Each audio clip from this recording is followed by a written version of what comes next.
अगर आप कोई भी एक ट्रस्ट, सोसाइटी या सेक्शन 8 की कंपनी है, कोई भी चैरिटी से रिलेटेड आप कोई भी काम करते हो तो देखिए उसके लिए डॉक्यूमेंट भी पूरे होने बहुत जरूरी हैं। डॉक्यूमेंट के बिना कोई भी रिकॉग्नाइजेशन, फंडिंग में भी देखिए प्रॉब्लम आ सकती है, डोनेशन में भी प्रॉब्लम आ सकती है। अगर आपके डॉक्यूमेंट पूरे नहीं होंगे तो देखिए आपको काफी दिक्कतों का भी सामना करना पड़ सकता है। उनमें से ही एक डॉक्यूमेंट होता है एनजीओ दर्पण सर्टिफिकेट, जो कि नीति आयोग द्वारा जारी किया जाता है। नमस्कार, मेरा नाम है एडवोकेट सौरदीप सिंह और आज हम डिस्कस करने जा रहे हैं कि एनजीओ दर्पण में रजिस्ट्रेशन आपका कैसे होगा, उसके लिए क्या क्या डॉक्यूमेंट चाहिए होंगे, तो उसके बारे में हम डिटेल से बात करेंगे। देखिए, अगर आप अपने ट्रस्ट का, सोसाइटी का या सेक्शन 8 की कंपनी का कोई भी अगर अकाउंट ओपन करवाना चाहते हैं ना, तो उसके लिए बैंक द्वारा भी एनजीओ दर्पण का आपसे सर्टिफिकेट मांग लिया जाता है। तो उस सर्टिफिकेट के बिना आपका अकाउंट भी ओपन नहीं होता। अगर ऑलरेडी आपने पहले से अकाउंट ओपन करवा लिया है बिना सर्टिफिकेट दिए, तो देखिए आने वाले टाइम में आपसे वो सर्टिफिकेट मांग लिया जाएगा, क्योंकि आरबीआई की गाइडलाइन में भी ये सर्टिफिकेट जो है ना वो जरूरी कर दिया गया है। और साथ ही अगर आप 80G या 12A के अंदर भी अपना रजिस्ट्रेशन करवाना चाहते हो तो वहां भी आपसे सर्टिफिकेट जो है ना वो मांग लिया जाएगा। तो अभी हम उसी के बारे में बात करेंगे कि इसका रजिस्ट्रेशन होगा कैसे और बाद में उसका सर्टिफिकेट जो है वो भी आपको कैसे मिलेगा, तो उसी के बारे में हम पूरी डिटेल से जानेंगे। तो देखिए, रजिस्ट्रेशन के लिए हम सबसे पहले बात करेंगे कि हमें डॉक्यूमेंट्स कौन कौन से चाहिए। तो सबसे पहले चाहिए संस्था का पैन कार्ड और उसके बाद चाहिए रजिस्ट्रेशन सर्टिफिकेट। तो रजिस्ट्रेशन के अंदर आपकी ट्रस्ट डीड भी हो सकती है या सर्टिफिकेट ऑफ इनकॉर्पोरेशन भी हो सकता है। उसके बाद देखिए 3 मेंबर्स की ना वहां पे डिटेल डालनी होगी। तो उन 3 मेंबर्स के Aadhaar card, PAN card, mobile number, email ID भी चाहिए होंगे। उन 3 मेंबर्स में आपका प्रेसिडेंट, सेक्रेटरी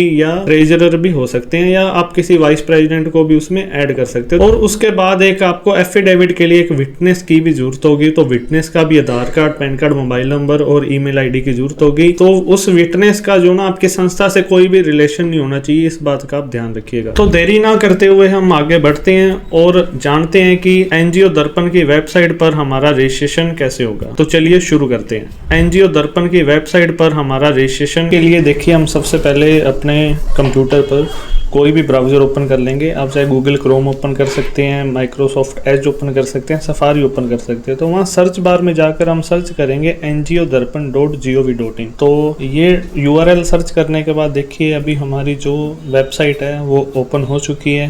तो यहाँ पर आप देख सकते हैं कि नीति आयोग द्वारा बनाई गई वेबसाइट है, ऊपर लोगो भी आ रहा है नीति आयोग का। और अब यहाँ नीचे जो है समरी लिखी आ रही है कि टोटल ट्रस्ट, सोसाइटी और सेक्शन 8 की कंपनियां कितनी जो है वो रजिस्टर्ड हो चुकी हैं, कितनी एक्टिव चल रही हैं। तो जैसे ही हमने गेट स्टार्टेड पर क्लिक किया तो उसके बाद देखिए यहाँ पर ये लॉगिन वाला पेज ओपन हो चुका है और यहाँ पर देखिए नीचे लिखा आ रहा है don't have an account registered. तो यहाँ रजिस्टर्ड करने के लिए बोला गया है। तो अभी तक हमारा कोई भी यूजर ID पासवर्ड जो है वो जनरेट नहीं हुआ है। तो अभी हम यहाँ पर रजिस्टर्ड पर क्लिक करेंगे। तो रजिस्टर्ड पर क्लिक करने के बाद देखिए यहाँ पर अभी पेज ओपन हो चुका है क्रिएट एन अकाउंट का। तो यहाँ पर सबसे पहले name of organisation, email ID, mobile number, organisation का PAN number, incorporation date, registration number, date of registration, registration renew है या नहीं है, रिन्यूअल का डेट, एनपीओ टाइप की सेक्शन 8 की कंपनी है, सोसाइटी, ट्रस्ट, हम कौन सा रजिस्ट्रेशन कर रही हैं, किस स्टेट से रजिस्ट्रेशन कर रही हैं, रजिस्टरिंग अथॉरिटी कौन सी है, यानी हमने कोई कंपनी से रजिस्टर्ड करवाया है, कोई सब रजिस्ट्रार से रजिस्टर करवा रहे हैं। तो यानी जो हमारा रजिस्ट्रेशन हुआ है ना ट्रस्ट का हमारी, तो वो कहाँ से रजिस्ट्रेशन हुआ है, तो वो सब डेटा जो देखिए हमें यहाँ पर फीड करना होगा। तो हमने सारा डेटा जो है वो फीड कर दिया है। अब एनपीओ टाइप में आप सिलेक्ट करेंगे कि आप सेक्शन 8 की कंपनी है, ट्रस्ट है या सोसाइटी है। उसके बाद हमने एक्ट, देखिए आप कोई भी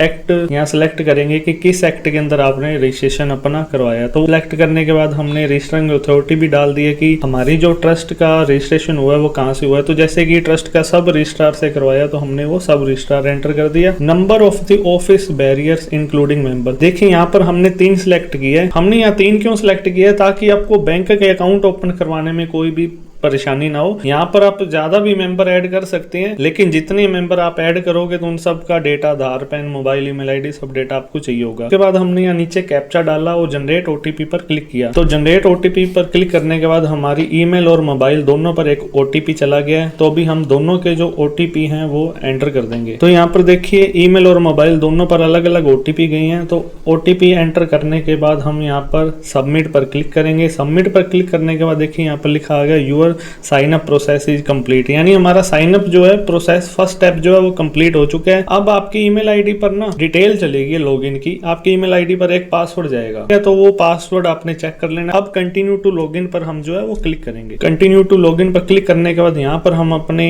एमपीओ का पैन, दर्पण आईडी जो भी है वो डाल सकते हैं। यहाँ पर आप अपनी ईमेल आईडी या पैन नंबर डाल दीजिए और नीचे जो पासवर्ड आपके पास ईमेल पर आया था वो पासवर्ड हम जो एंटर करेंगे, या आप लॉगिन विद ओटीपी से भी कर सकते हैं कि आपके पैन कार्ड नंबर डालोगे तो आपने जो मोबाइल ईमेल डाला था उस पर ओटीपी भी जा सकता है। तो आपके पास दोनों ऑप्शन है, आप पासवर्ड से और ओटीपी से दोनों से कर सकते हैं लॉगिन। तो कैप्चा डालने के बाद हम यहाँ लॉगिन पर क्लिक करेंगे। तो लॉगिन होने के बाद देखिए यहाँ पर आ गया क्रिएट पासवर्ड का ऑप्शन दिया है। तो यहाँ पर हम पासवर्ड डालेंगे ओल्ड पासवर्ड में जो हमारे पास मेल पे आया था, और न्यू पासवर्ड हम यहाँ पर रीसेट करेंगे, ठीक है। और साथ में देखिए एम पिन जनरेशन का भी एक ऑप्शन दिया गया है। यहाँ पर हमें अपना एम पिन जो है वो जनरेट करना होगा। आप कोई भी 4 डिजिट का पिन लगाएंगे ताकि आपको लॉगिन करते टाइम वो पिन लगाकर आप लॉगिन कर पाए। तो यहाँ पर हमने डेटा फीड कर दिया, कैप्चा डालकर हम सबमिट करेंगे तो हमारी आईडी पासवर्ड जो है वो जनरेट हो चुके हैं। तो अब हम फिर से लॉगिन करेंगे। यहाँ पर देखिए साइड में ग्रीन कलर में लिखा भी आ चुका है, success your credential have been updated, please login again using your new credential. यानी कि हमें अभी जो नया आईडी पासवर्ड हमने जो रीसेट किया है वो लगाकर हम अभी फिर से लॉगिन करेंगे। तो अभी हम यहाँ पर फिर से अपना जो पैन नंबर और पासवर्ड है वो एंटर कर देंगे। पैन नंबर पासवर्ड एंटर करने के बाद हम कैप्चा डालेंगे और फिर से दोबारा से लॉगिन करेंगे। तो अभी यहाँ देखिए एम पिन मांगा, जो हमने एम पिन सेट किया था वो एंटर करेंगे। अब ये हमारा जो पोर्टल है वो लॉगिन हो चुका है। यहाँ पर आप देख सकते हैं कि यहाँ पर नीति आयोग का लोगो लगा हुआ है, ऊपर लिखा हुआ है एनजीओ एमपीओ दर्पण। अब यहाँ पर ऑर्गेनाइजेशन डिटेल आ रही है जो हमने फर्स्ट स्टेप में बाहर एंटर करी थी, वो डिटेल्स यहाँ पर आ रही है। और बाकी देखिए यहाँ ऊपर लिखा आ रहा है 0% कंप्लीट। अभी तक हमारी एप्लीकेशन है वो 0% कंप्लीट। हम जो भी डेटा है पूरा हमारी ट्रस्ट की डिटेल डालेंगे, ट्रस्ट सोसाइटी जिसका भी रजिस्ट्रेशन कर रहे उसकी डिटेल डालेंगे, हमारे मेंबर्स की डिटेल यहाँ पर डालेंगे। यहाँ सबसे पहले ऑर्गेनाइजेशन की डिटेल आ रही है देखिए। तो ये जो हमने बाहर डेटा डाला था वही आ चुका है, तो उसको तो अभी हम चेंज नहीं कर सकते। FCRA अवेलेबल, इसको आप नो कर दीजिए। अब यहाँ पर एड्रेस डालना है हमें, हमारी ट्रस्ट का, सोसाइटी का, आपका जो भी एड्रेस है ऑफिस का वो आप एड्रेस डाल दीजिए। और यहाँ पर देखिए ऑप्शन आ रहा है पेरेंट ऑर्गेनाइजेशन डिटेल। अगर कोई पेरेंट ऑर्गेनाइजेशन है तो यस कर दीजिए, नहीं तो नो कर दीजिए। अपलोड रजिस्ट्रेशन सर्टिफिकेट में आप अपना रजिस्ट्रेशन सर्टिफिकेट अगर कोई भी आपके पास वो आप एंटर कर दीजिए। Upload MOU, trust deed, any supporting document, यहाँ पर आप अपना मेमोरेंडम ऑफ अंडरटेकिंग या ट्रस्ट डीड या कोई भी डॉक्यूमेंट्स है वो अपलोड कर दीजिए। अगर आपके पास सिर्फ ट्रस्ट डीड है तो आप दोनों जगह पर ट्रस्ट डीड भी अपलोड कर सकते हैं। तो अभी हम यहाँ पर अपना डेटा जो है वो फीड करेंगे। तो यहाँ पर हमने सारा डेटा फीड कर दिया है, हमारा एड्रेस भी फीड कर दिया। और यहाँ पर देखिए दोनों जगह पर ना हमने ट्रस्ट डीड ही अपलोड कर दिया, क्योंकि सिर्फ ट्रस्ट डीड ही थी हमारे पास। तो ट्रस्ट डीड आप अपलोड कर दोगे तो कोई दिक्कत नहीं है। दोनों जगह पर करके हमने सेव एज ड्राफ्ट पर क्लिक कर दिया। तो यहाँ लिखा आ चुका है your request has been process successfully, green colour में, ठीक है। तो अभी हम क्या करेंगे, मेंबर्स डिटेल में जाएंगे। यहाँ पर हम अपने मेंबर्स को ऐड करेंगे। यहाँ पे अभी मेंबर एडेड 0 है, तो ऐड न्यू मेंबर पर हमने क्लिक किया। यहाँ पर अभी हम पर्सनल डिटेल डालेंगे आपके मेंबर की, नाम, डेट ऑफ बर्थ, जेंडर। तो देखिए डेजिग्नेशन के अंदर आप कुछ भी डाल सकते हैं, president, vice president, secretary, treasurer, जिसको भी ऐड कर रहे हैं आप उसकी डेजिग्नेशन डाल दीजिए। उसके बाद हमारा पैन कार्ड और आधार कार्ड का डेटा हम डाल देंगे और नीचे जो है हम उनका एड्रेस फीड कर देंगे। तो चेकबॉक्स पर क्लिक करने के बाद हम इसे सेव एज ड्राफ्ट पर क्लिक कर देंगे। तो भी देखिए यहाँ पर लिखा आ चुका है मेंबर एडेड 1 रिमेनिंग 2, यानी कि हमने 3 मेंबर बार सिलेक्ट किए थे तो 1 ऐड कर दिया, 2 भी पेंडिंग है। तो भी ऐड न्यू मेंबर पर जाकर हम बाकी 2 मेंबर्स भी ऐड करेंगे। वही सेम डिटेल दूसरे मेंबर्स की भी हम यहाँ पर डिटेल डालेंगे, ठीक है। तो दूसरा मेंबर भी हमने ऐड कर दिया है, अब रिमेनिंग 1 मेंबर दिखा रहा है। तो अभी हम तीसरा जो है वो मेंबर ऐड करेंगे, ऐड न्यू मेंबर पर हम जाएंगे। तो देखिए यहाँ पर हमने 3rd मेंबर की भी डिटेल जो है ना वो फीड कर दिया है। तो 3rd मेंबर की डिटेल फीड करने के बाद हमने सबमिट किया। तो यहाँ पर देखिए लिखा आ गया मेंबर एडेड 3। एक मेंबर के ऊपर एक्टिव दिखा रहा है, 2 पर दिखा रहा है सेव एज ड्राफ्ट। क्यों? क्योंकि हमने सेव एज ड्राफ्ट पर क्लिक किया था। अभी इनको भी एक्टिव करना है, इनका स्टेटस एक्टिव करने के लिए हम मेंबर को वापस कोई मेंबर की प्रोफाइल खोलेंगे और यहाँ पर देखिए चेक बॉक्स पर क्लिक करेंगे करेंगे और सबमिट कर देंगे। सबमिट करने के बाद देखिए दूसरा मेंबर भी एक्टिव हो चुका है। आप थर्ड मेंबर को भी एक्टिव करने के लिए सेम वही स्टेप करेंगे, उनके आधार की डिटेल्स हम डालेंगे और नीचे चेक बॉक्स पर क्लिक करके अपडेट कर देंगे और हमारे जो तीनों मेंबर्स हैं वो तीनों मेंबर एक्टिव हो जाएंगे। तो जैसा कि आप देख सकते हैं कि हमारे सभी मेंबर्स जो हैं वो एक्टिव हो चुके हैं। तो देखिए यहाँ पर अभी लिखा आ रहा है kindly assign a member as the chief functionary. तो अभी हमें क्या करना होगा, एक मेंबर ऐड करना होगा, चीफ मेंबर। तो अभी हम जाएंगे किसी भी मेंबर की प्रोफाइल पर, एक्शन पर क्लिक करेंगे।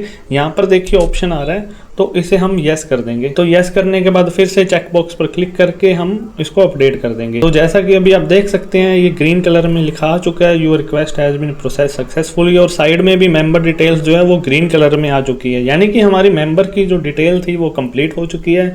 तो अभी हम क्या करेंगे, वर्किंग एरिया डिटेल्स है वो फीड करेंगे। तो वर्किंग एरिया में जाएंगे हम, तो यहाँ पर हम पहले अपने स्टेट सेलेक्ट करेंगे, डिस्ट्रिक्ट सेलेक्ट करेंगे और प्राइमरी सेक्टर्स जो है वो आप सिलेक्ट कर लीजिए कि आप किस सेक्टर के अंदर जो है वो काम कर रही हैं। आपकी ट्रस्ट जो है किस सेक्टर के अंदर जो काम करेगी, जैसे कोई एजुकेशन के अंदर कर रही हो, कोई किसी की लोग भलाई का काम कर रहे हो, कोई भी काम कर रहे हो आप, वो 5 मैक्सिमम 5 सेक्टर ही सिलेक्ट कर सकते हैं। तो 5 सेक्टर जो है वो आप सिलेक्ट कर लीजिए और उसके बाद देखिए सेकेंडरी सेक्टर का भी ऑप्शन आएगा। अगर आप कोई और सेक्टर अलग से ऐड करना चाहते हैं तो उसे भी वहां पर ऐड कर सकते हैं। तो अभी हमने 5 सेक्शन जो अपने ऐड कर दिए हैं। तो यहाँ पर लिखा आ चुका है success your working area has been submitted successfully. तो यहाँ पर प्रोजेक्ट डिटेल के अंदर आपके पास ऑप्शन, अगर कोई प्रोजेक्ट आपका ऑलरेडी चल रहा है तो आप यस कर दीजिए, नहीं तो नो कर दीजिए।